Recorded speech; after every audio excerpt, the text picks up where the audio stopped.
Night shift போயிட்டு வந்த பொண்ணை ரேப் பண்ணி கொலை பண்ணியிருக்கானு பாத்தியா? பின்ன இவ ஏதாவது அரைகுறையாக ட்ரெஸ் பண்ணிட்டு போயிருப்பா, அதான் பிடிச்சி ரேப் பண்ணிட்டானுங்க. ஒழுங்காக இருக்கணும். டி பூமரு. பாத்தியா, பொண்ணோட அப்பன் கவர்மெண்ட் எம்ப்ளாயா. இவன் எதுக்கு வேலைக்கு போகணும்? மூடிக்கிட்டு வீட்டில் உட்காந்துருக்கனால எவனுக்காவது கட்டி வச்சிருப்பாங்கல்ல. இப்படி அலைஞ்சா இப்படி தான். டேய் அப்படி இல்லடா. One eternity later. என்னப்பா சோகமாகற?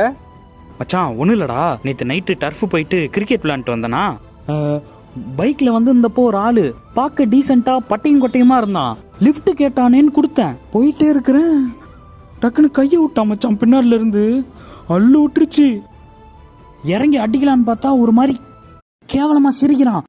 ஒரு மாதிரி அப்படியே ஒரு மாதிரி மென்டலி டிப்ரெஸ் ஆகி கூனி குறுகி போயிட்டேன். அவனை அடிக்க கூட முடியல. போடா அப்படின்னு சொல்லி துரத்தி விட்டு ஓடி வந்துட்டேன். தூக்கமே இல்லை, ஒரு மாதிரி அப்படியே ட்ராமாவா இருக்குடா. நீ யாரோ ஒரே ட்ரெஸ் போட்டு போயிருப்ப, தொட தெரியுற மாதிரி லுங்கி மடிச்சு கட்டியிருப்ப. ஏன் காலெல்லாம் விளையாட போக மாட்டியா? நைட்டு தான் விளையாட போவியோ? நீ என்ன ஐட்டமா? யாருன்னே தெரியாத ஆளுக்கு நீ ஏன் லிஃப்ட் குத்த?